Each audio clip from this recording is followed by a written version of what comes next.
Good afternoon, everybody. Thanks again, as always, for coming here and attending our lectures. Welcome also to our online audience, everybody watching online. Thank you so much. I'm not going to speak for very much. I just wanted to, first of all, welcome our distinguished speaker. Welcome back, actually, Reverend Graylan Hagler. He's been a great friend of the Jerusalem Fund. And as always, welcome. Thank you for being here. I also wanted to thank our staff for putting this together, and especially our interns who put this lecture series together. Jack, Dylan, Jasper, and Tom. So please give them a round of applause. So they're going to introduce Reverend Hagler. But again, thank you all for coming, and I hope, I'm sure you will enjoy Reverend Hagler's talk today. Thank you. Welcome to the Palestine Center Summer Intern Lecture Series. We've called it Palestine and Us, Contextualizing Palestine in Contemporary American Activism. This series was organized by the four of us as the summer interns here at the Jerusalem Fund and Palestine Center. We hope to, over the course of this series, examine the ways that American activists incorporate Palestine into their work, theoretically and on the ground. Palestine and the struggle of the Palestinian people for total liberation is central to an intersectional understanding of imperialism, militarism, white supremacy, patriarchy, misogyny, and other forces that shape our world and oppress people. Today, we are joined by pastor and activist Reverend Graylan Hagler. Reverend Hagler was born and raised in Baltimore, Maryland. Hagler received a bachelor's degree in religion from Oberlin College, Ohio, in 1976. He is presently the senior minister of Plymouth Congregational United Church of Christ, Washington, D.C., and the immediate past national president of Ministers for Racial, Social, and Economic Justice. Reverend Hagler is a longtime Black liberation, anti-war, and economic justice advocate, and active in the ongoing Poor People's Campaign, in addition to tackling issues of systemic racism, indigenous rights, economic inequality. He's been a member of Black Solidarity delegations to Palestine in the past, as well as opening his church and congregation up to speakers you might have seen here, like Mazen Kumsiya and Reverend Naim Atik. All right, ladies and gentlemen, at this time I would like to remind everyone to turn off your cell phones and any other noise-making devices. I'd also like to remind you to, if you have the chance, take a look at our website at www.thejerusalemfund.com, where you can find all sorts of information about what we do here and videos of past events, because we actually, we record our events here. As well as information about our upcoming event. Without further ado, please join me in welcoming our esteemed guest.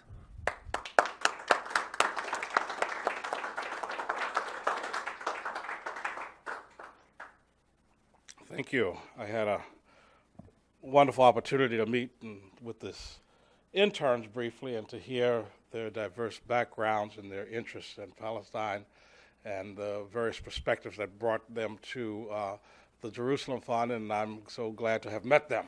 Quite a tremendous group of young folks that gives definite hope in terms of the work that we need to do in the future. I want to also greet and welcome my colleague, Reverend Dr.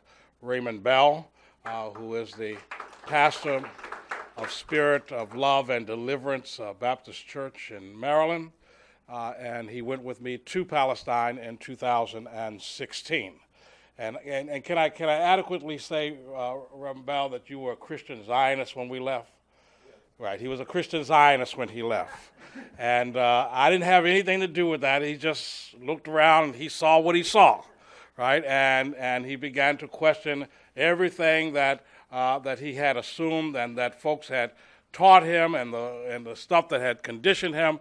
And when he looked at the reality, Reverend Bell changed his whole spirit, his whole theological perspective and understanding of what was going on in the country.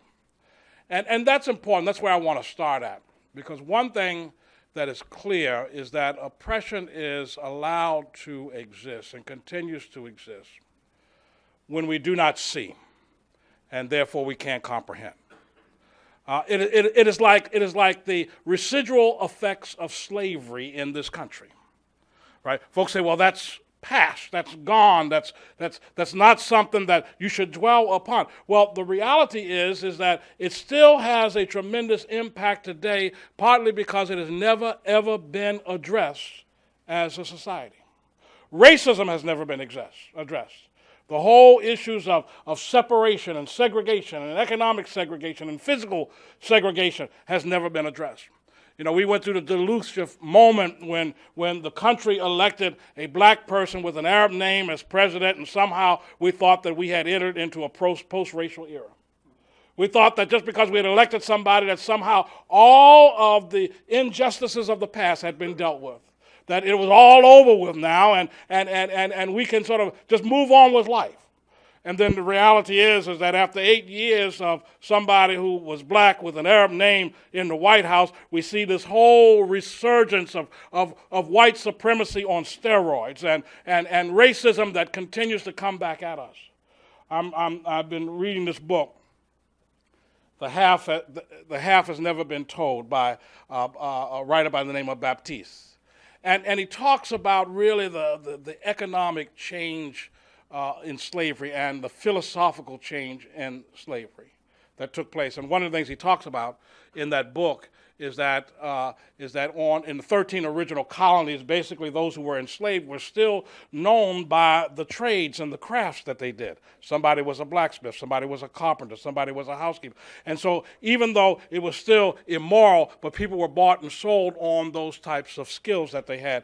And then the Louisiana Purchase happens, and new slave territory opens up, and cotton becomes king, and basically the crops on the east begins to collapse, and people begin to sell their slaves to try to save their farms, and people are buying slaves wholesale here and taking them out there to Mississippi and Louisiana and selling them at retail value, at premium retail values, and all the brokerage houses are financing the exchange of land and the exchange of slaves, and so everybody's making money, and cotton is king, and all of a sudden families are truly severely ripped apart, ripped from one another. Wives are sold from husbands, and children are sold from mothers. Sound very familiar what's been going on in our border, right? The kinds of sort of ripping apart of families. But somehow we forget that this has been a hallmark of really what has happened in terms of oppression and violence that has taken place in the United States of America. So the whole thing changes, and all of a sudden people are not known by what they can do, but they are known by their hands, the hands to pick cotton,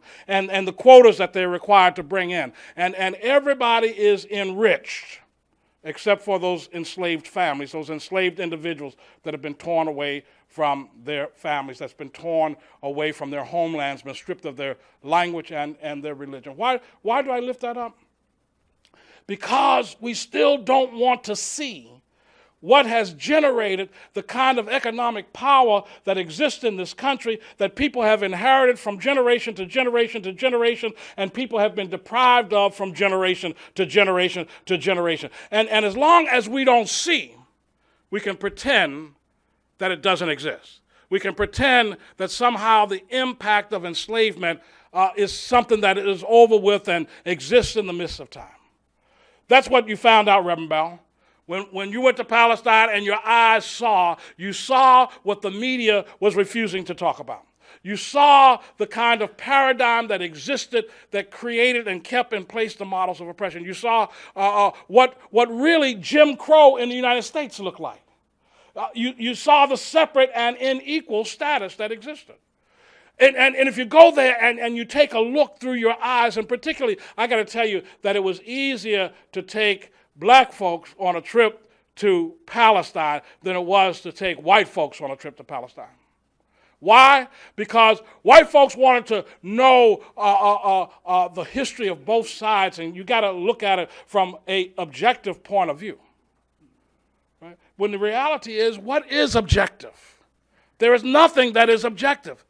The reality you live is a subjective reality. You live it. I don't live it. Right? So, and so, in a sense, what goes on is that people want to see and strain to see as they keep talking about both sides of the issues. Well, when people of color, and particularly black folks, go, they see it out of their subjective reality. They see it out of their experience with racism in this country. They see it out of their experience, but of being separate and unequal in the society. They see it because of police brutality in the society. They see all of the kinds of isms that come right back and smack them in the face. And so if your eyes are open, then your heart is changed. And if your heart is not changed, then there is something that you got to question that may be wrong with your soul, right? If your heart is not changed. Because one of the things is that just think of all of the media exposés, the half stories that they tell, not even the half stories sometimes 10% of the story, sometimes 5% of it, sometimes just total untruths. Palestinians don't want peace because they walked away from the negotiating table. Well, why did they walk away from the negotiating table? Well, because they believe that Palestinians have a right to return. Oh. So they believe that Palestinians have a right to return who have some ties to the land, and meanwhile, they want to sort of allow Jews who never had a tie to the land to so-called return. I mean, just understand the sort of the imbalance in terms of the information that is going forth. I want to just say that each time I've been in Hebron, there's been an incident. We had an incident last time we were in Hebron. And the incident that I had the first time that I was there, not the first time because I was there, I got to just say this. I was there in 2014 and then we went back in 2016. And I was in Palestine previous to that in 1974. So you're talking about a 40-year gap between being there and not being there and leaving with the impression that I left with in 1974, which was 7 years after the '67 war. And still, even though you had occupation, the country was relatively open. That I could take a cab from Jerusalem down to En Gedi. I could travel the length. I could go to Nazareth. I could move throughout the countryside without being stopped and all. So I left. That was the window I left with in '74. To return back in 2014 and to see a prison wall that surrounded cities like Bethlehem, to see sniper nests, to see checkpoints at every single juncture, every single place. To go down to Hebron and I did this crazy thing. I went walking through the park. There's a park right across from the synagogue in Hebron. Right? You got the mosque here, you got the synagogue here, and you got a park across the way. And so I'd been in the mosque, and I wanted to go and sort of just take a look at the movement and the atmosphere in front of the synagogue, and it wasn't as inviting as the mosque. Let me put it that way. So I went over to the park, and I was walking around the park, and I was looking at all the plaques on the park, and the plaques on the park were people who had contributed to the park and contributed to the synagogue, and it was mostly doctors out of Chicago that had made those contributions to the park. And then I noticed then that as I turned around and looked, I entered the park, there was one armored vehicle in front, and now there were three. And they were looking in my direction. And I did grow up in Baltimore, so I know when it's time to start moving on, right? So I started slowly moving on. I didn't run because I didn't want to look like I was panicked. That's sort of my city instinct, to walk slowly, not look in their direction, pretend I don't even see. And I hooked back up with my delegation just as a platoon of soldiers came running at us, demanding to see our papers. And the incident became, my delegation showed them their passport, and I had my hand in my pocket like this on my passport. And my arm wouldn't move. I kept telling my arm to move. My arm evidently decided to ignore me. And so there I am, the only one who have not produced my passport. And the only thing I could think of, because I didn't want to be too antagonistic, because they had automatic weapons, and it was like little skinny, pimply-faced white boys with automatic weapons, and I knew that that could be a very dangerous, toxic mixture. So I finally said to them the thing that I could conjure up. I said, why? And one of the guys said to me, he says, because Arabs are not allowed on this road. To which I said, then I don't need to show you my passport. Right? And I walked away. I turned and walked away. It scared the daylights out of my delegation because they said, you could have been shot. I said, you could be shot anywhere in this world. I said, in fact, we probably had a little bit more protection being not from Palestine to challenge the authority than if a Palestinian was to challenge it. And that's always been the reality. I remember years ago, my father had a friend, this sort of brings another story to mind, who was in East St. Louis, was a radio host in East St. Louis. And he went down to the Eastern Shore. And he went into a place to be served. And they wouldn't serve him, of course, because they didn't serve black folks. So he went back there a week later, dressed up in African garb, talking in an accent, and got served at the same place. Because sometimes you have more clout if you're from someplace else than if you are the oppressed people right there and there. And sort of like it was a matter of tapping into that power. And I'm glad I challenged them. I didn't mean to challenge them. It was just all that city stuff in me of cops always coming down at me when I was growing up that caused me to respond in that way. I wasn't trying to be a hero, but I was just looking angrily at, from my perspective as being a person that was 60 years of age and somebody 18 years of age pointing an automatic weapon at me. I was not going to suffer the dignity. I've suffered the indignity too long in my life to stand there and suffer it at that point. You got to understand that's coming from a black person's perspective. A person that is really sensitive to the way oppression and racism works. That you're always dehumanized. That's the vehicle. That folks are dehumanized because you want to condition people to think that they're not worthy, that they're less than, all of those types of things. Beginning of June, I got arrested for praying in front of the Supreme Court with 8 other religious leaders. And we were praying in front of the Supreme Court. It was the day the Supreme Court came out with its decision that Ohio could purge its voting rolls. And so we got arrested, total of 9.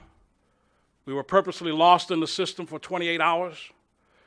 We were subjugated to D.C. Central Cell Block, which was roach and rat infested, and we existed in it. And I got to tell you that this is an issue that sort of I did not see until I was there. That's the importance of seeing, right? Is that you had a cell that was filled with roaches, the walls, the floors, the so-called bed, which was nothing but a metal shelf, that holes had been drilled in it and roaches were walking along it. That's where you were expected to sleep all night long. Roaches everywhere, rats, mice running around everywhere, and you're in that type of environment. And when we came out, I said to the other folks with us, I said, you know, our eyes have been allowed to see something. And once we see it, we can't unsee it. So we got to do something about it. And so we started speaking out about the condition in Central Cell Block. Immediately got a call from the director of corrections, immediately, wanting to have a meeting with us because he did not want it to become a bigger news story. And we said to the head of the Department of Corrections, said, well, our issue is you either clean it or close it. That's the perspective we're taking. In fact, we're having an action at the end of this month at the D.C. Central Cell Block to bring those demands that you either clean it or close it, and you got to open it to public scrutiny. But what I'm getting at in that is that it dawned on me that thousands of women and men go into Central Cell Block every single year. and are put into conditions that are unhuman conditions, subhuman conditions, filthy conditions. Therefore, the system is communicating to people that you are less than an animal because you treat the dogs and the cats and the kennel down the street from me better than you treat people going into. And these are folks who have not been convicted yet. These are folks who have been picked up off the street, usually for charges that they should not even be incarcerated for, held overnight for.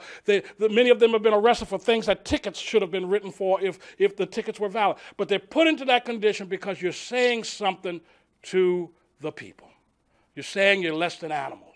You're saying that you don't have a right to dignity or respect, that the Bill of Rights and all that other stuff, all those other things that everybody talks about, are something that continuously eludes you and you don't have a right to demand it. That's the conditions for Palestinians every single day living under occupation, is that they don't have the same rights as Israelis, that they don't have the same rights, that there's two court systems that exist, for example, a civilian court for Israeli settlers and Israeli citizens, and a military court for Palestinians who are occupied. All those kinds of things. And the checkpoints are set up as ways and a means in which to take any dignity that's left out of people, to make sure that people understand that they don't have a right to, and the only rights they have is really because somebody has chosen to be benevolent. Not because you have a right to it, but because someone has chosen to be benevolent. My father passed in May, this past May. He was 96, but one of the things that he taught me was that one is that no one will give you rights. You got to be strong enough to stand up for who you are. That's the season that brought me along, to stand up and not just for myself, but to understand that when we stand up seemingly for ourselves, we're standing up for a community. You know, it's like going into that cell block. It's to understand that I got more privilege to speak out than many, many thousands of young women and men that go into that system, who've been in that system, who've been brutalized in that system. I got more ability to speak out and demand that it be shut than they do. And so to stand up, not because it offended me, but because it's the right thing to do. And Reverend Bell, that's what we're doing. We're standing up as preachers now. We're standing up as preachers because our eyes have seen. We can't deny what we've seen. We can't deny the relationship to oppression and racism. And I guess this is the thing that hits me right now, and we can open up for questions and answers a little bit, is between Israel, the United States right now, there is this pact of racism and white supremacy that exists. There's no other way to put it. In fact, when you have white supremacist groups that are now advocating for Israel, you got a real problem. You got white supremacist groups that historically has been anti-Semitic groups that all of a sudden now is standing up for the embassy to be moved from Tel Aviv to Jerusalem and going down and having a hate fest in terms of the ribbon cutting on the embassy in Jerusalem. There is a conspiracy that exists across Brexit, which was, again, sort of the reaction to a multiplicity of ethnic groups and people wanting to basically isolate themselves. That's a racism that exists across borders, across continents right now that we're called to struggle against, called to fight against. Nelson Mandela went and thanked Palestinians. Why? Because Palestinians who did not have a homeland stood for the liberation of black folks in South Africa. That's why the statue of Nelson Mandela stands in Ramallah today. Again, to understand that our struggle is against racism and white supremacy and oppression, not only here at home, but it has to be around the world. It has to be around the world wherever people are discriminated against and oppressed. You know, and everybody always come and they say, well, why are you singling out Israel? You hear that all the time, right? Martin and Carolyn? Everybody want to say that, oh, you're just picking on poor old Israel. And I had to remind folks that when we were struggling around South Africa, in the 70s, particularly in the 70s, people used to come and say, well, why are you talking about South Africa? What about Uganda? And I'm going, what about Uganda? We're talking about South Africa, right? And what they were trying to do was trying to equate what Idi Amin was doing in Uganda with something that we're supposed to be consumed with. And we were. There was not one black group that was standing with Idi Amin and his politics in Uganda. Nowhere in the world, nowhere in the country. So we had already condemned him, right? Even though he was black. Let me point out, even though he was black. You know, and what does that mean? Does that mean that we're anti-black because we stood against Idi Amin? Did that mean that? That would be the equation that folks would say, well, they must be anti-black, or Jewish Voice for Peace must be self-loathing Jews to be standing up and talking about justice.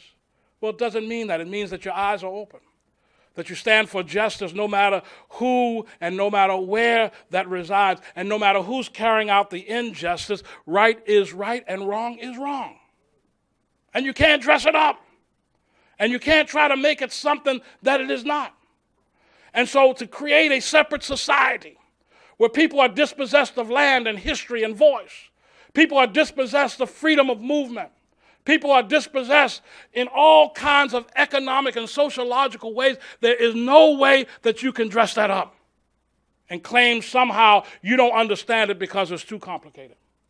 I remember a rabbi that kept saying to me over and over again when we came back and we were talking about Palestine and what we had seen, and the rabbi kept saying, well, it's complicated. Well, you know, I saw all these checkpoints. Well, it's complicated. Well, we saw these walls, and it had sniper nests on it, and it reminded me of the prison walls in Walpole Prison where I had worked. Well, it's complicated. Well, I saw Israeli soldiers kick a 10-year-old kid for trying to sell a little trinket that I had just bought 2 minutes ago from him. And they said, well, it's complicated. I said, so what's so complicated about it? People being segregated is unjust. People being deprived of history is unjust. A narrative that is free is unjust. Freedom of movement is unjust. There's no way you can dress it up. It's not that complicated. Justice is not that complicated. Walter Brueggemann, a theologian, he talks about the idea of justice. He says, what is justice? Justice, he says, is the determination of what belongs to whom and returning it.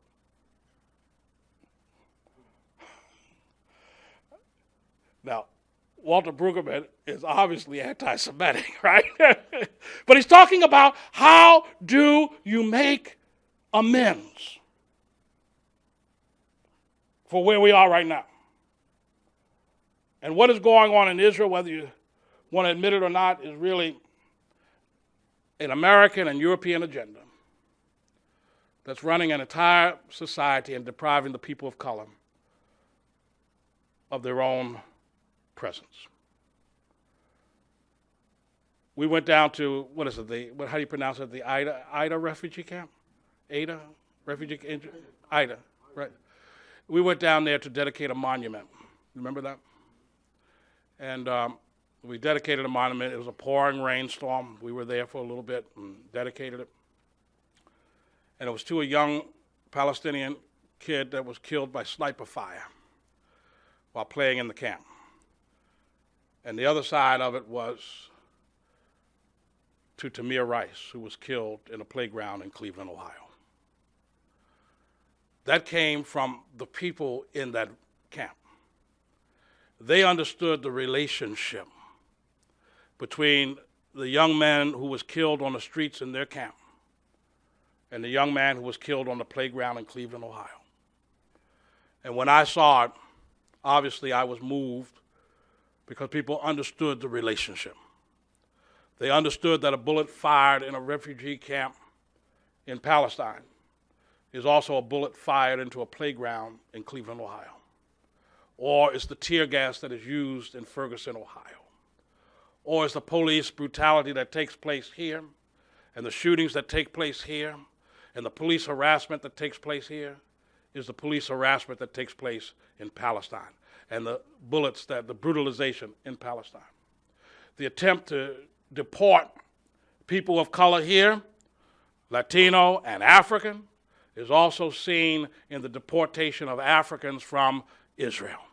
It is the same thing. It's all a worldwide paradigm of oppression. And our spirit and our hearts got to be about liberation and standing with folks who are on the margin and standing against those who think that they got power. Because I got to say, as a person of faith, I still believe. I still believe in a God that sits high and looks low. I still believe in a God that has at the core of its existence the spirit of justice. I believe that there is an arc in the universe that is long, but it bends towards justice. And I believe that people of faith and people of conscience will continue to stand up and to demand. Demand freedom, demand hope, demand light, and demand that all of us can live in a place where we are free and secure and not hounded by someone and definitely not demeaned by anyone. I still believe in those things. And I pray that we believe in those things together. Thank you. God bless.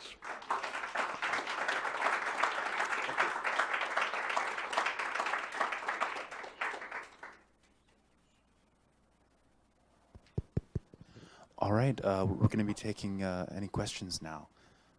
So you can raise your hands if you wish. Hi, Reverend Hagler. Really appreciate your describing your experience in Israel. I have a question. It's said that for Jews there's democracy, for Israeli Palestinians there is Jim Crow, and for Palestinians there's apartheid. Did you have any interaction with that middle group who had some rights to being in the police, maybe a few in the army, and so on? What was your experience there? Well, my experience, particularly in Jerusalem, East Jerusalem, was dealing with people whose homes had been taken away from them or encroached. One family basically pushed into one room in their house while you have those who are primarily from Russia sitting outside with assault weapons and dogs and terrorizing the family, trying to purify the neighborhood. And so, you know, you can't exactly call that Jim Crow. You gotta call that what, you know, that's genocide. Right? That's genocide. And so we've had a lot of experience all over. One of the things I'm sure you've had Baruti, who had spoke somewhere, right? Yeah, right. Okay, good. Yeah, and see, one of the things that he said when they suggested that he be assassinated, right? One of the things that he said, which was very interesting, I think exposes the whole situation, was that when he stood up, he says, "I'm not sure if a two-state solution will work any longer, and maybe you need to enfranchise all the voters." And they said he has certainly now called for the elimination of Israel, right? On that basis of a vote. Right, because from the mindset, the quote unquote the Jewish character is lost, and so the whole deportation of Africans around the Jewish character being lost, even down to sort of Israeli Palestinians, so to speak, the Jewish character is lost. Right, I mean, so that's part of the danger that we're dealing with.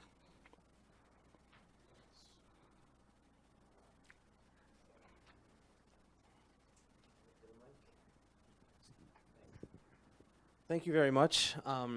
My question is, how does Palestinian solidarity and African American solidarity here manifest physically? You know, like we talk a lot about the solidarity. We go to each event, we protest together. We may even call each other's congressional reps. But how do you see where we can take the next step and advance? Well, I think one of the things is turning out consistently on more issues than just Palestine. Right? I mean, it's sort of like how you build. One of the things we talk about in the Poor People's Campaign is building a fusion movement. And a fusion movement means that you don't leave who you are outside the door and come in. You bring who you are inside the door. But there's a commitment that you got to make, and that is that as your issue gets addressed, you can't all of a sudden decide you're going to walk out the door, right? Because fusion movement is about recognizing the humanity in the other person, and also that we're intricately linked in terms of our struggles to one another. That we have to deal with understanding the universality of the struggles. Like, for one thing that we had during the Poor People's Campaign, we talked about systemic racism. And so whites immediately inside the movement said, well, what does systemic racism have to do with me? Right? And it's sort of like, it's everything. Right? One of the things is that as long as you are sort of fed this little diet of white supremacy and think that therefore I'm okay because I'm white and I'm not black or I'm not brown, and therefore you go along with whatever the policies are coming out because you don't want to be seen, as being contrary and all that other type of stuff. You know, I reminded folks, I said, Lyndon Baines Johnson said, if I can convince the average white person that they're better than the richest black person, then I can pick that white person's pocket all the way, right? Because you're deluded, right? You think. So that's why systematic racism works, is because, even whites who think that they're not a part of it get dispossessed because of the whole model that operates. So it's a matter of coming together. And, it's like when we did the things around Charlottesville. We had a great turnout from Palestinian community. That turned out in solidarity. The problem becomes is that we got to not do it from time to time, but we got to walk along every single day and realize that that our issues are linked to one another. But the only reason we can keep them linked to each other is that we got to stand in solidarity with one another, and no matter what we do. I don't know if that helps answer your question. Good. Reverend Hagler, thank you again for coming here. I had a question for you about your experience in Palestine. I was there in my brief visit there. We all know, of course, we all know they're second-class citizens. Even the ones that are actually Israeli citizens, they're second-class. But my question was, so what I noticed when I was there, so even amongst the Jewish Israelis that were there, it was very clear, just from observing and seeing the kind of positions that the black Jewish people were in, it was clear they were on the lower end of the social kind of hierarchy. They were the ones that were cleaning the bathrooms, for example. I even saw, I witnessed them, the other ones talking, very down to them, snapping at them in a very rude way. Right. So my question to you is, when you weren't around Palestinians, because that would obviously, you'd be associated with them, but as a black person over there, did you notice any kind of discrimination like that as somebody who is an African American? Well, in 2014, we had heard that people had broken out of a work camp. Africans had broken out of a work camp. And we proceeded to try to find the folk, because they were marching.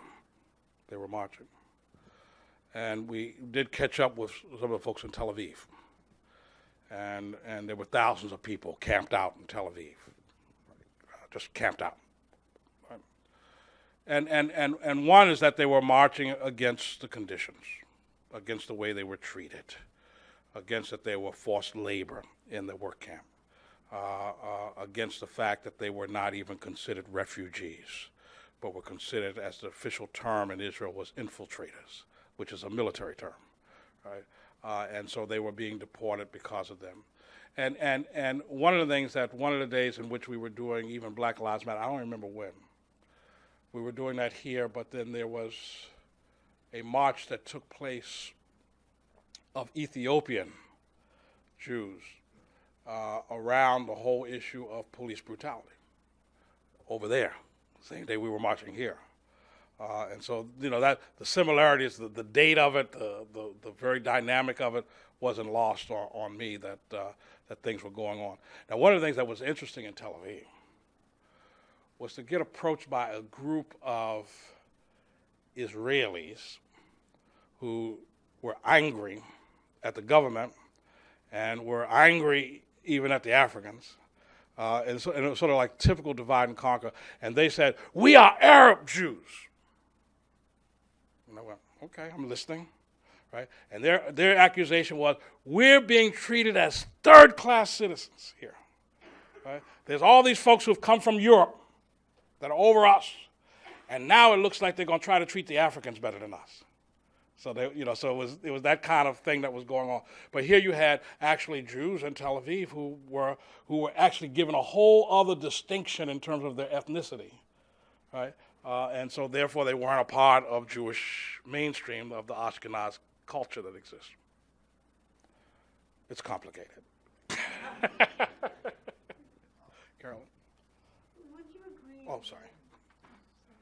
Sorry, should you go first? All right. Would you agree that the position of the Mizrahi Jews in Israel is really, in many ways, akin to the position of poor whites here? In other words, it's more complicated than race. That just as poor whites have again and again failed to make common cause with first the slaves and then, the free blacks and so forth, because as President Johnson so eloquently said, they're receiving what Du Bois called the wages of whiteness, Right. and they're being taught, that they're better, and so that that prevents them from uniting. Sure. And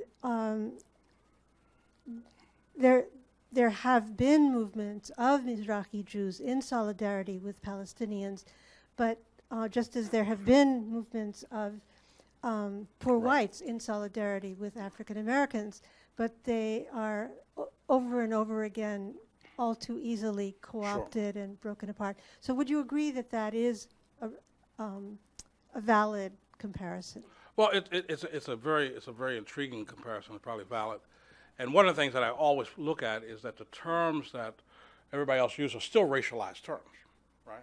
I mean, it's just like the woman who identified herself. She identified herself as an Arab Jew. Or you think about in this country, sort of the other monikers that are given to white folks, like white trash and all. So you're not on the par with the sort of mainstream of society. You're identified in other kinds of ways, right? And you still may be given the mirage of the benefit of being a part of the mainstream, but the reality is even the language that is used has actually stripped that away from you, but you may not even understand it. And see, part of it is that we so often buy into a narrative without examining the narrative that we bought into, right? What are the myths in it? What are the absolute lies in the narrative? What of that narrative may be factual, right? But we buy into it because we're socialized into it over and over again. It's just like the whole thing around the jail. Around the jail in D.C., that's a narrative that is being projected onto people, right? It's sort of like these conditions. People go through and say these conditions. Well, I never thought about it being abnormal. It's jail after all. I'm going, yeah, it's jail, but jail doesn't mean, right? It's sort of like you got to open people's eyes. And I think you're right. I mean, we buy into that narrative so easily that unless we really sort of step back and begin to examine what people are really saying and really how they're trying to control us, we sort of go down that paradigm and just think, well, at least I'm not Palestinian. At least I'm not black. Right? At least I'm not a Mexican. At least I'm not, right, that type of stuff.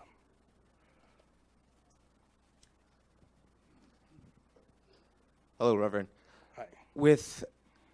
In today's day in American society, we've seen an uptick and some sort of audacity and arrogance of white supremacists showing their face and actually now just really unmasking themselves and who they really are, throwing out racial slurs, profiling people at all times without consequence, with minimal condemnation from this administration. Sure. Have you also seen an uptick in racism in Israel? They're receiving military aid, the embassy moving from Tel Aviv to Jerusalem, the nation-state law. They're getting everything that they want at any time that they want it. Has there been an increase in civil discourse between normal Israeli citizens towards the plight of Palestine or Palestinians. Has there been an uptick in terms of Of Israelis really just treating them as second class, Oh. third class, an uptick in racism of them just yelling slurs and Well, profiling? Has there been an arrogance? Probably, probably so. I don't know about the uptick in Israel, but I know that among the Zionist movement here in the United States, it has become very brazen in terms of what is done to Palestinians and is justified in their rhetoric and in their language, right? That you don't even recognize the humanity of a Palestinian. You don't recognize the humanity of folks in Gaza, for example. You just don't recognize it, right? It's just like somebody got in a little altercation inside of the Poor People's Campaign because somebody came to me and they said, I'm Jewish and I overheard you talking about Palestine and I want to let you know that I'm offended. And I'm going, you're offended at what? I'm offended that you condemned Israel and condemned what is going on against the Palestinians, and you don't see it from our point of view. I said, what is your point of view? And he went on to say, he said, well, we must preserve Israel at all costs because it is the only place on earth where a Jew can feel safe. That's the argument. My response to him was simple. I said, I really can't identify with your argument. And he said, what do you mean? I said, I can't. I said, because there's no place on earth that a black person feels safe. On earth.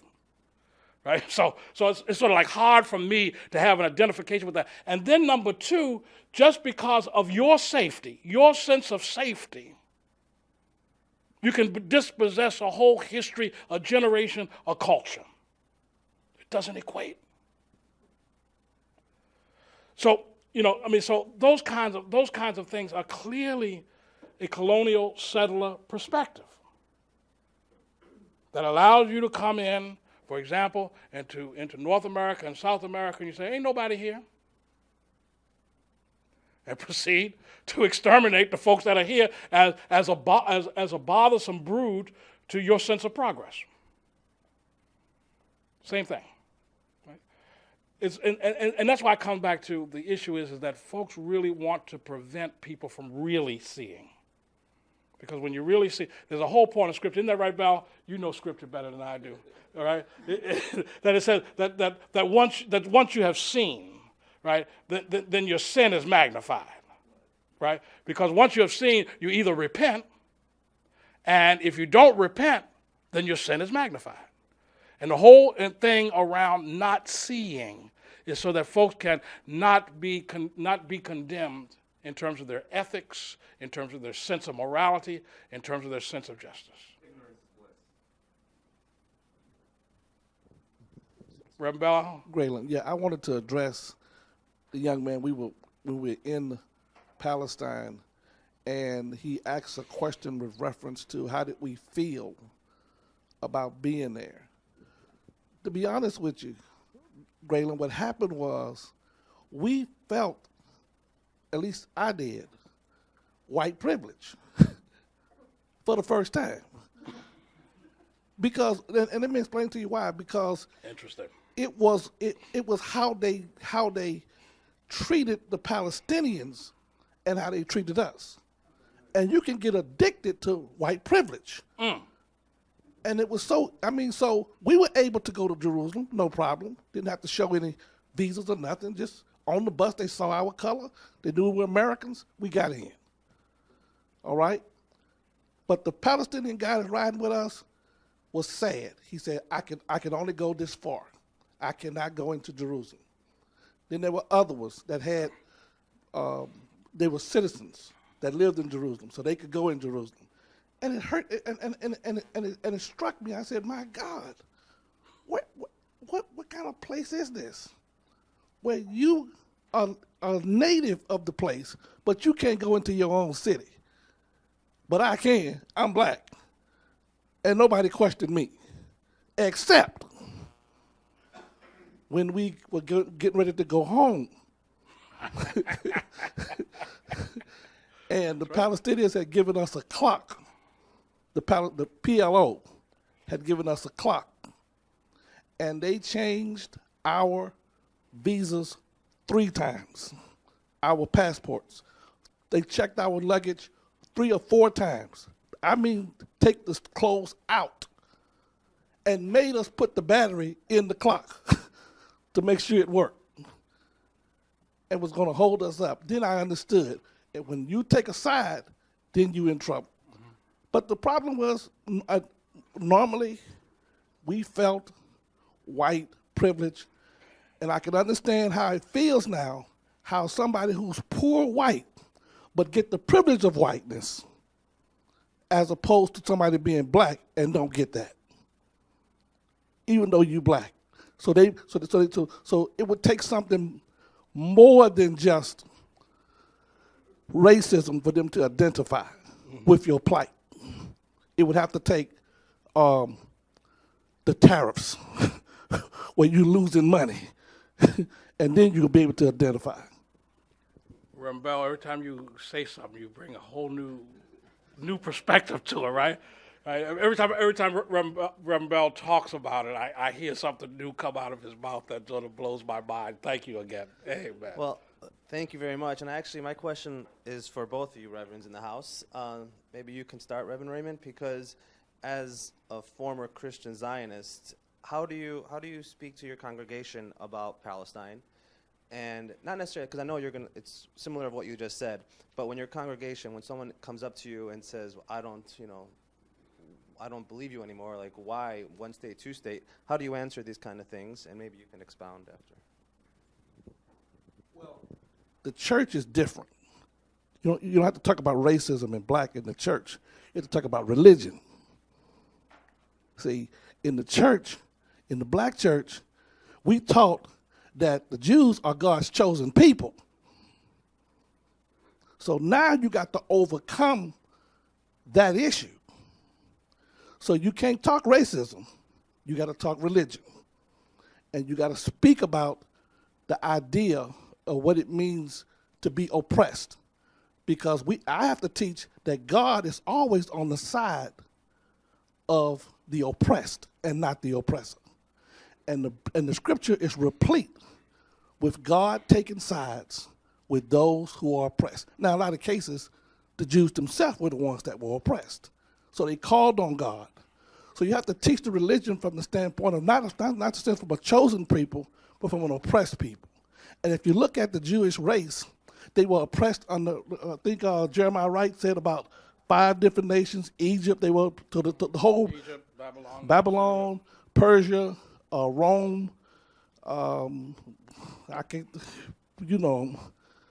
But so the whole theology is based upon a people who are oppressed. And that's how we identify with them from that perspective. So when I talk to my people, I don't talk about racism. I talk about religion, and I talk about oppression. Mm-hmm. They understand that. And I have to sort of theologically respond to my people because I have somewhat of a liberal theological congregation. Except there's always this shade of fundamentalism that exists in it.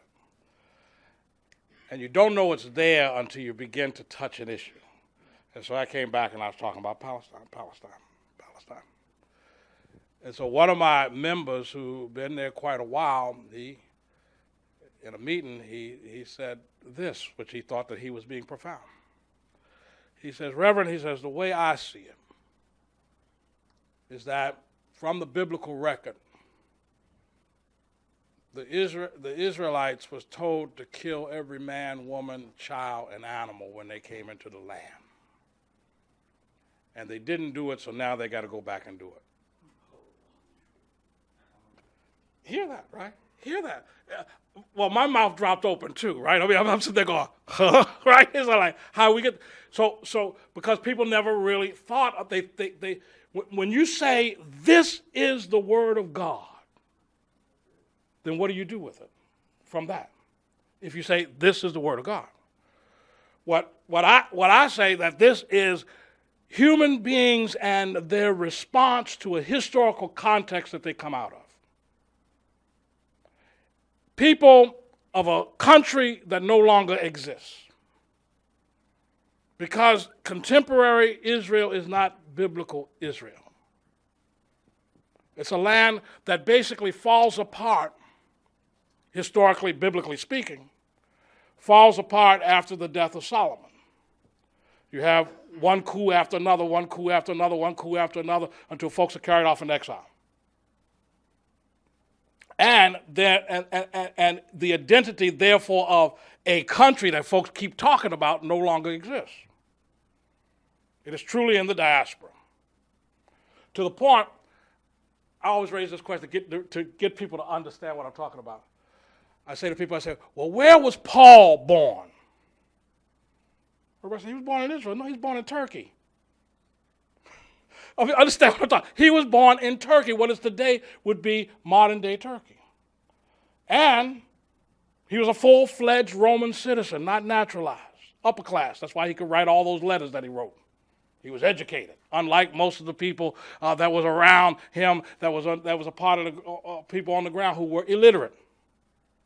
I'm just showing the sort of, and so Israel no longer existed. Jesus is talking about Israel as a concept, right? Because he's basically in a occupied land by Romans. And folks are hoping to get back there someday. Not the issue of, but the issue of sort of being able to govern one's self. Well, that makes Jesus a Palestinian today in that struggle to be able to govern one's self and to be free from oppression and occupation. And one thing that's important, I think, about the black church is the black church, when we move beyond fundamentalism, we become interpretive, and interpreting, we contextualize the scripture. We contextualize what we're dealing with. So. Thank you, Reverend Hagler, so much for joining us today. It was amazing and so inspirational, and we were really lucky to have you speak and for Palestine and with the Palestinians. I did have a question to you. So I was wondering what your thoughts are on the different kind of Zionist groups in the U.S. that attempt at connecting with black churches and black groups, because in my time doing activist work on Palestine, I did notice there were small groups within different Zionist campaigns that were predominantly black, and it was obvious that they were being influenced by bigger Zionist organizations. And that is, I think, through Christian Zionism. I'm not sure if it's just that. But I also wonder if, in the black church you see that, and if there are ways to counter it. Sure. I think you briefly spoke on it now, but also just kind of taking Zionism out of the context of religion and more of like settler colonialism. And if you've seen like successful attempts, and if you know exactly how Zionist campaigns try to do that.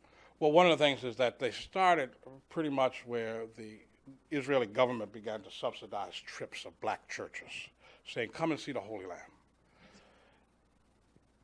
And there was an economic model that was attached to that people didn't even know about, which was, as they started, the Israeli government sort of subsidized those trips. They would say to black preachers, they would say, bring your congregation to Israel. We will set up the tour for you so that you can visit all the holy sites, et cetera, et cetera. And for every 10 tickets you sell, we'll give you a ticket free. You understand the economic paradigm? So if I get a ticket that's free for every 10 tickets I sell, I'm already included now. I get a ticket free for every 10 tickets I sell. That's money I can pocket. 20 tickets, 2 tickets, 30 tickets, 3 tickets. Right? And so the economic paradigm gets set up very subtly that gives a financial incentive for preachers to carry their congregation to Israel and obviously go and hear the sort of the triumphant Zionist story, right? That we came to a country and we caused it to bloom and we caused flowers to grow and water to flow and all of that other type of stuff. So that was one of the things that has happened in that. A story around when we were organizing in the aftermath of Charlottesville. And I was organizing with a pastor up in Bethesda, Reverend Abi Janamanchi, who's actually Hindu. And so we were organizing a faith response to what had happened in Charlottesville. So I had a number of our organizations, different organizations, endorsed it. There was a pastor that called me, black pastor, and said, I'm offended that you're holding this rally in Bethesda and you have never been in contact with the pastors here in Bethesda. I listened to the person. It was an absolute lie. I'd already been down that road. But to go the path of least resistance, I said, well, if you set up a conference call, I'll be on the conference call with your pastors. So I got on the conference call. The woman that called me, she was the only pastor on the conference call. The other one was a rabbi. There were only two people on the conference call, that person and the rabbi. And the rabbi proceeded to say to me, they said, we want to endorse the event, but we have a problem. And the problem is you got Code Pink that has endorsed the event. If you remove Code Pink from the flyer as an endorsee, we'll endorse. And I'm going, why would I remove Code Pink? And they would say, well, Code Pink is anti-Semitic. I said, Medea Benjamin is Jewish, and Ariel Gold is Jewish too, right? And they said, well, yeah, but they're self-hating Jews. I said, look. I said, the reality is every fight I've been in, Code Pink has been in that fight with me, and I'm not going to turn my back on friends. So the conversation was, okay, but we got a real problem with that, but maybe we can work around it. So I get a call back from them the next day, and they said, well, we worked out the Code Pink. I don't know what they did to work out the Code Pink. They said, but we got one more problem, and then we can endorse. I said, what's the problem? They said, you have called for the removal of Steve Bannon and Stephen Miller, and we need that taken off. And I'm going, why in the hell would I take that off, right? And I'm sort of like going, I'm perplexed at this point, and I'm going, why would you want that taken off? I said, you got somebody who's an out-and-out, avowed, self-avowed white supremacist. And then it dawned on me. I said, they're in favor of moving the embassy from Tel Aviv to Jerusalem. I said, hell no, they ain't coming off, right? And so they said, well, we can't. I said, tough. You can't endorse that. Tough. Don't need you, right? We did have a full house, in spite. Full house, more than a full house. We were beyond capacity. It was a great event. But what I'm saying is that that's a part of the challenge that goes on. It's very subtle. It always comes at you. I'm expecting to talk to 10 black pastors. And that's not the conversation, right? Because that's what I'm told is going to happen. That's the subtle way in which it's taken over. What happens, the way we got to counteract that, I think that we got to do our own person-to-person tour. I think we got to figure out the mechanisms, the economic mechanisms to get that done, right? It's just like Reverend Bell and going to Palestine with me. It was a theologically, historically moving experience for him and the other people that were on the trip. We got people who say they're not going back, right? Reverend Dr. Wanda Thompson says she ain't going back. She was born in Southeast Washington, D.C., and the insult that she received at the airport leaving, let me put it this way. Them Israelis were lucky that we sort of got in front of Dr. Thompson, because Dr. Thompson was going to pull a little Southeast thing on them up in there, right? And they didn't want to see that, right? I mean, the reality is that they were rude and abusive and outrageous in terms of what they do. And it was so funny because I got in the mood, because I do get in these funny moods, y'all, where there was this little guy and he was up in everybody's face like a little attack dog. And so it would be happening over there. So you saw me, Bill. I went over there and going, what are you talking about? Who are you talking about, right? And he would look at me, and he'd run away real quick, right? And I would run behind him and catch him over at another place and get up in his face again, right? So, they were already messing with me, so my idea was, why not mess back, right?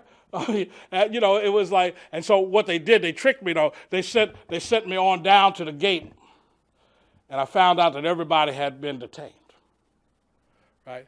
So they wanted to split me up from the rest of the delegation, and so they did do that for a little bit.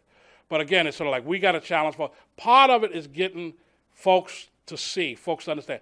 And the other thing I think that is important is we got to stop being afraid to talk out loud about Palestine and about Palestinian oppression.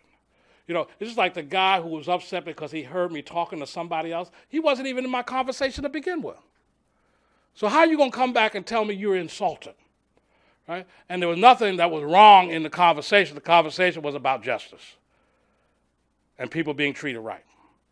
But I'm glad we had the dialogue, because at least he came back and we had the dialogue and he understood where I was coming from. He tried to explain where he was coming from. And I had to sort of remind him, you know, that he's operating out of that paradigm of white privilege. And so I can never ever see it that way. So, you know, it's a matter, but we got to challenge it out in the open. We got to have our voices open. And, you know, I always say this stuff and it's halfway in joking, but it's not halfway joking either. It's like, you know, when you particularly all the young folks, y'all go out on dates, right? When you sit down there, and I don't care how good looking that person is, and you sit down first time, you need to say, what is your position on Palestine? and I'm certain that's how we begin to change it, right? As long as people don't talk about it, it continues to exist and get worse. As long as people don't talk about racism, it continues to perpetuate itself. And so we got to talk about it. We got to be bold enough to open our mouths and bold enough to take a stand. And to take a stand for what is right. Because everybody always gets concerned about who they might offend. But I also remind folks, and I'll end on this point, that somewhere along the line, in terms of Judaism, the synagogues, the rabbis have made all of a sudden Judaism synonymous with Zionism. Judaism is not synonymous with Zionism. Judaism really relates to the sacred scripts, sacred texts that speaks about freedom and speaks about things like beauty, the beautiful words that come out is not this the fast that I choose, right? To take the homeless poor into your home, right? To share your bread. I mean, all those beautiful, powerful texts that talk about our right relationships with each other. I always point out that it's no coincidence that Jesus goes back to his town and reads from the scroll that is really the book of Isaiah. And what are those words? The Spirit of the Lord is upon me, because God has anointed me to preach good news to the poor. Notice it doesn't say to the rich. Notice he doesn't say to preach an objective word, to preach good news to the poor, recovery of sight for the blind, freedom for the oppressed, and to announce the acceptable year of the Lord. That's what he reads. It's a weighted, ethical, spiritual, and political document at the same time. That Isaiah's word is speaking to the people through what? Through occupation and exile. And so it's continued to speak through occupation and exile. And it speaks to us right now. And it spoke to black folks during slavery. It speaks. It speaks in times of crisis. So let us speak out. God bless you.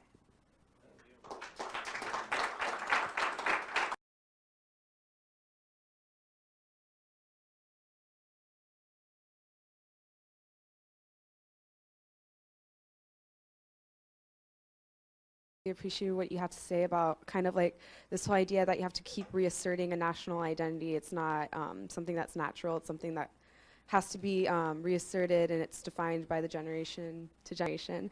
And I think that what we're seeing to an extreme level in recent years is kind of like the fall of the nation state. We're seeing not only in previously colonized countries, but also in Europe, that people aren't aligning with the national identity. If it's this idea that if you don't align with the national identity, you have to leave.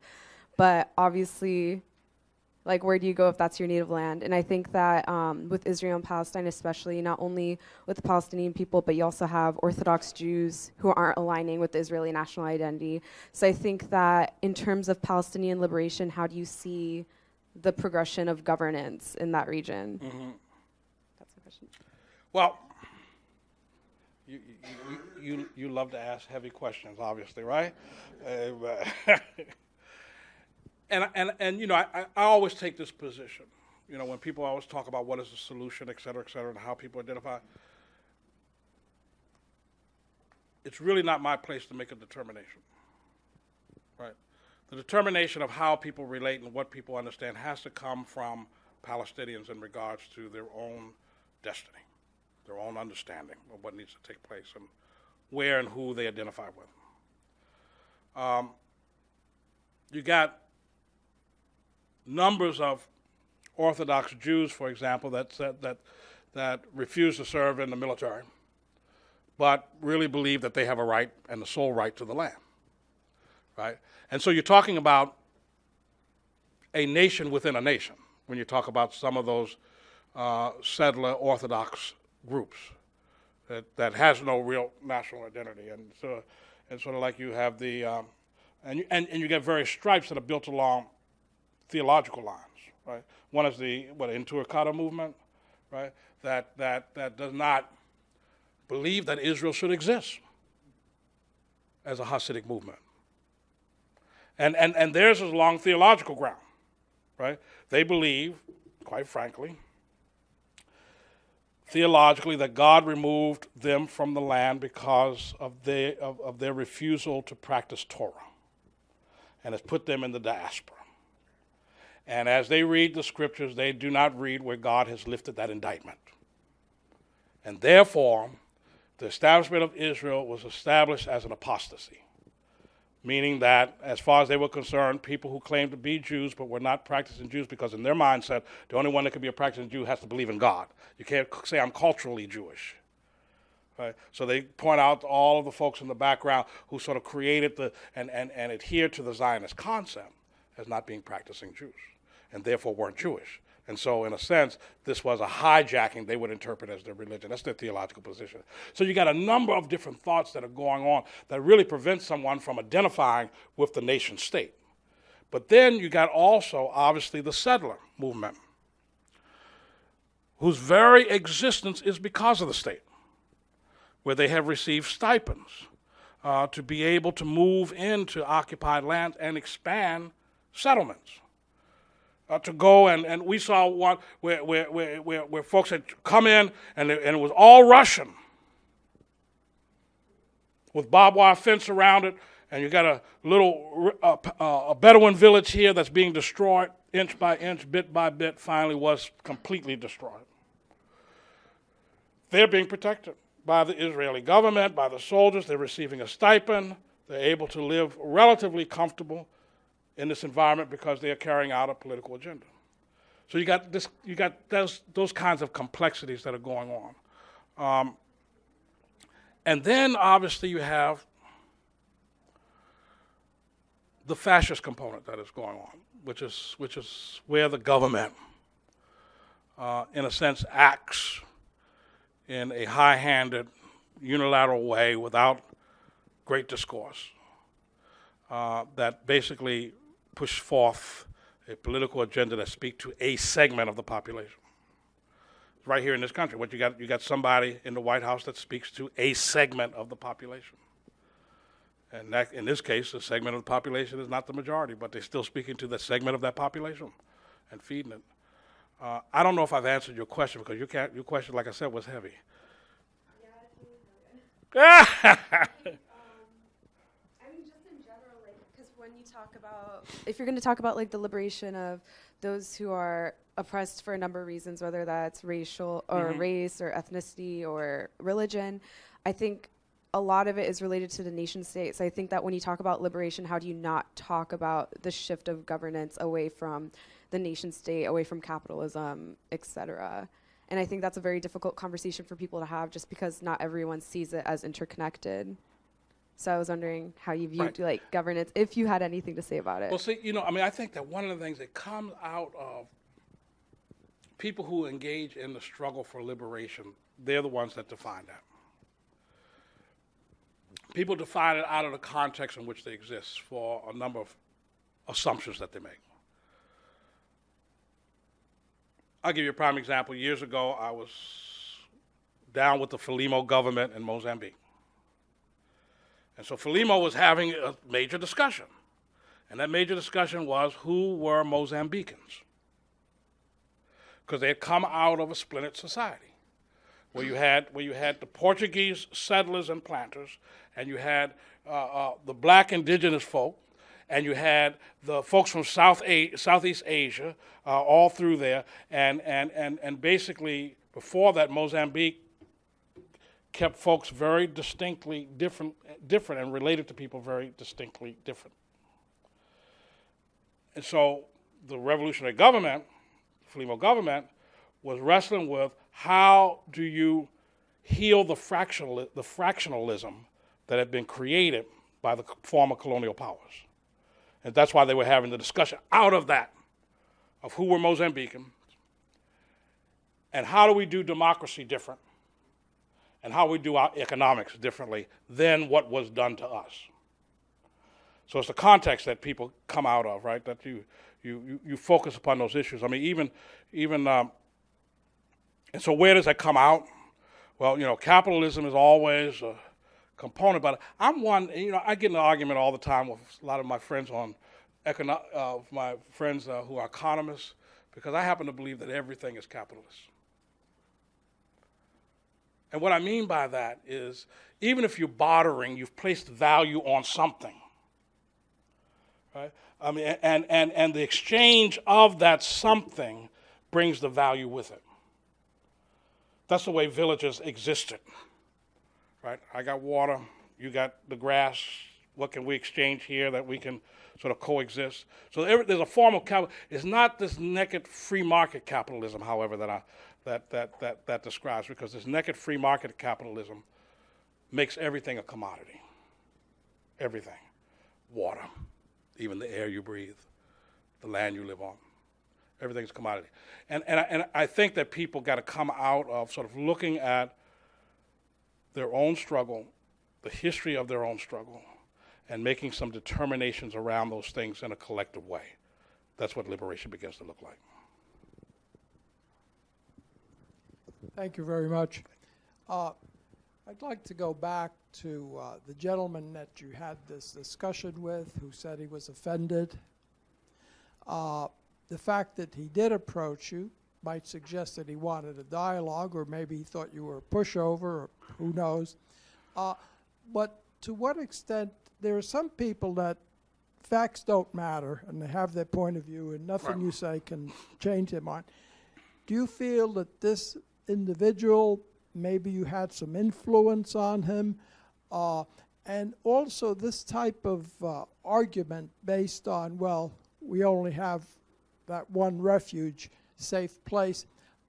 Is this an indication of desperation as the world, even the Jewish, large parts of the Jewish community in the U.S. and other places, are seeing the problems with the Israeli policies and so on? And so this is almost the last argument that they could possibly make in defense of what's going on.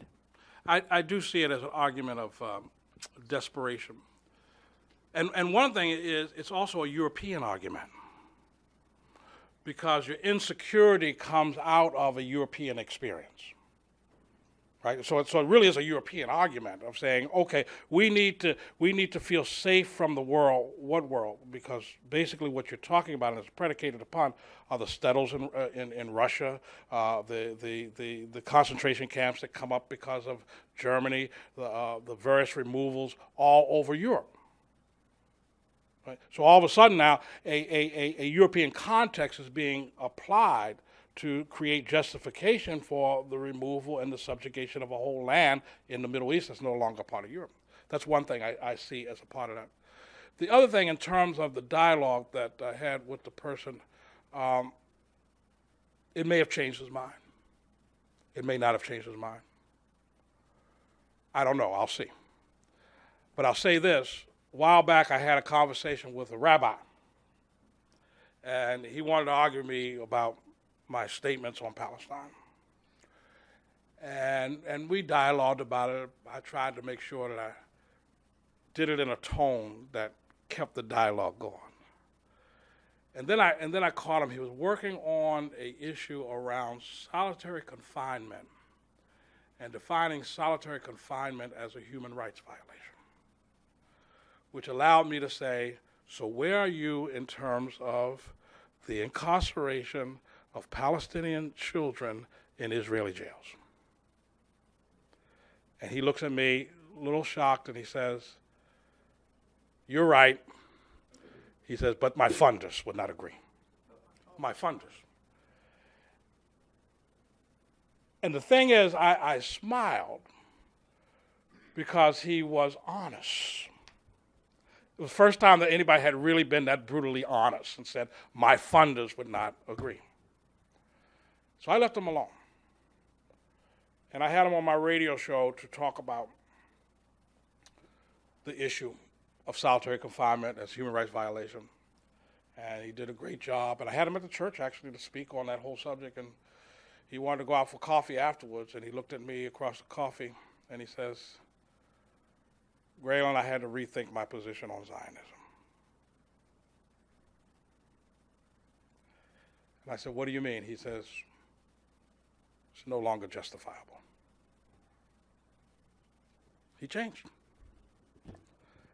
And it was because we had that encounter, right? And I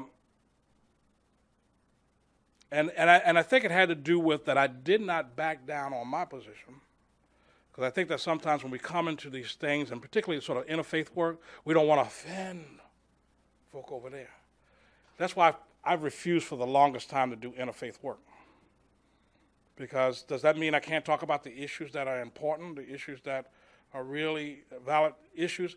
Well, the whole thing around interfaith work is that folks don't want to go there because folks want to remain in the interfaith context and out of fear that somebody's going to walk out.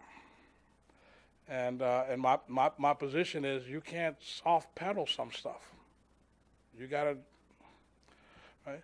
It doesn't mean that you make somebody your arch enemy, because as long as they're sort of there, that means that there's hope.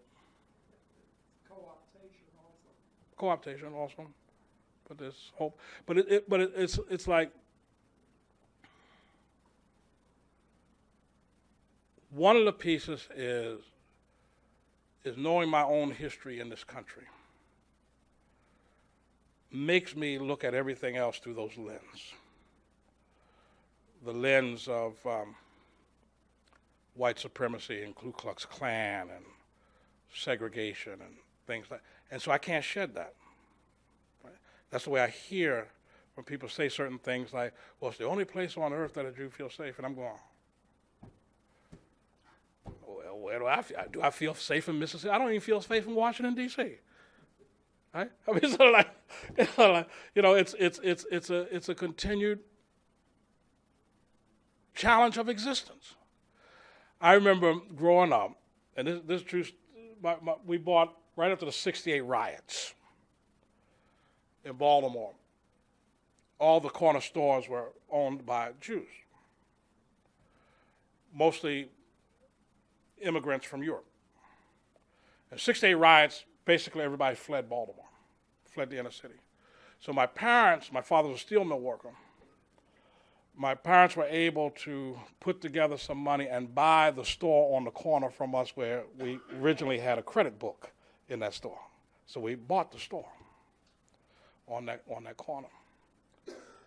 And so as my parents moved up, he quit the steel mill and operated the store. My mother quit her job, operated the store. That was my summer work experience, was in the store. I remember that my father bought a Lincoln Continental, okay? We got stopped twice a week without fail, right?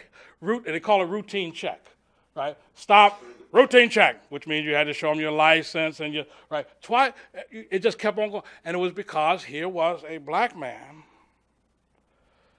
1970, driving a Lincoln through the neighborhood, had to be stolen, even though he had small kids in the car, right?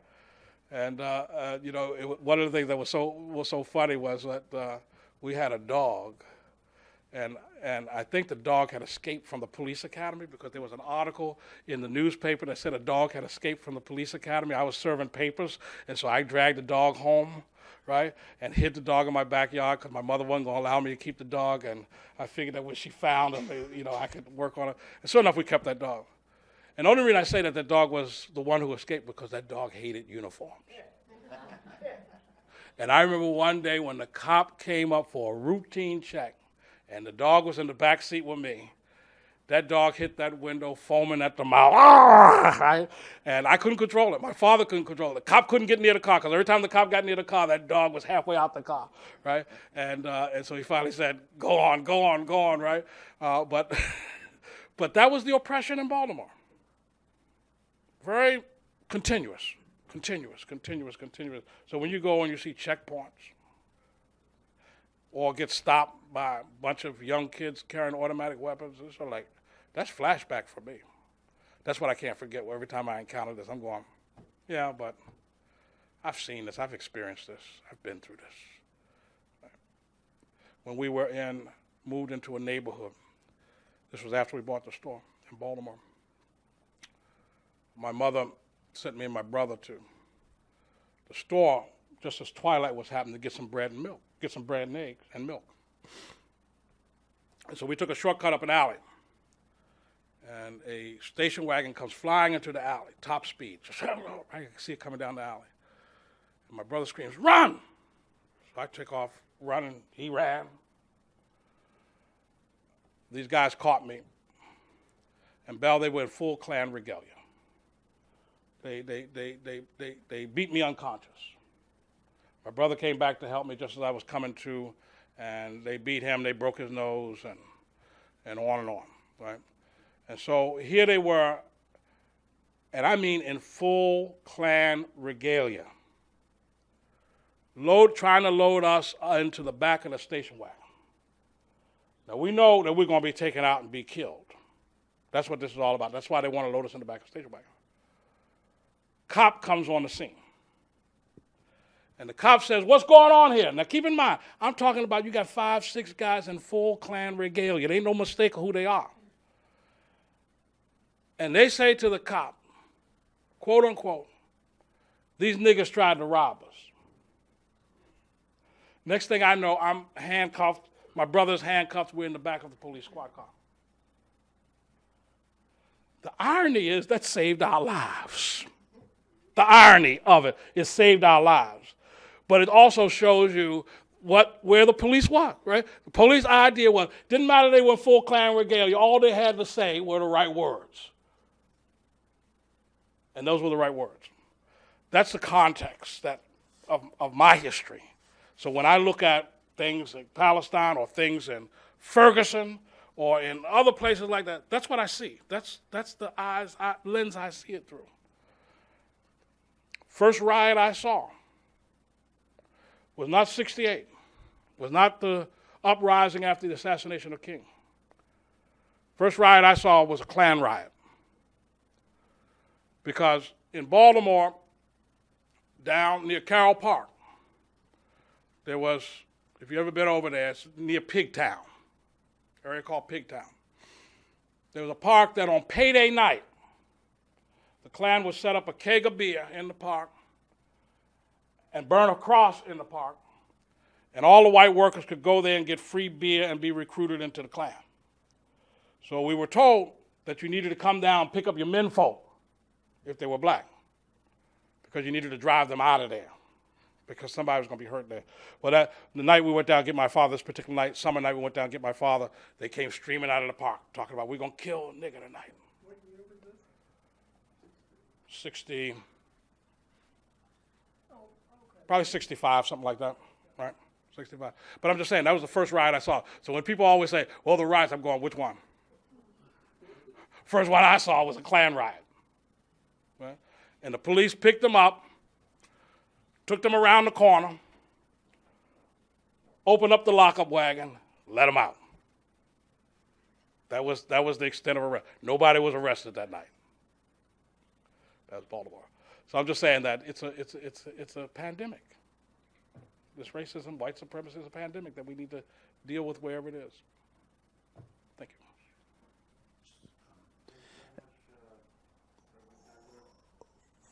I have just one more question. Graylan Hagler, you talk about the need to use open voices, and you're certainly a prime example of somebody who does.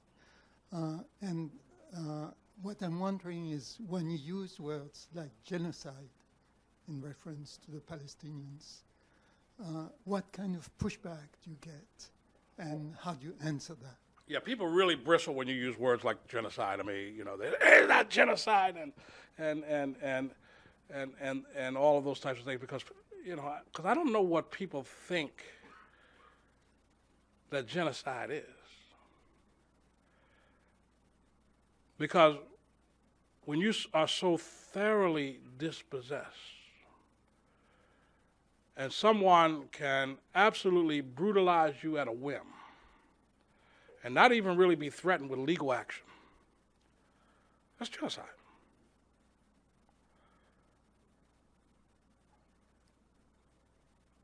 People do react, but again, I can't back up on the term, because that's what I've seen.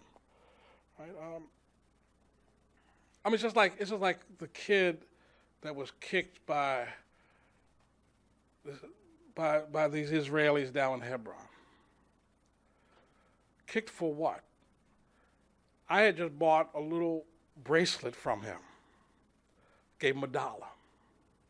He'd taken that home to his family.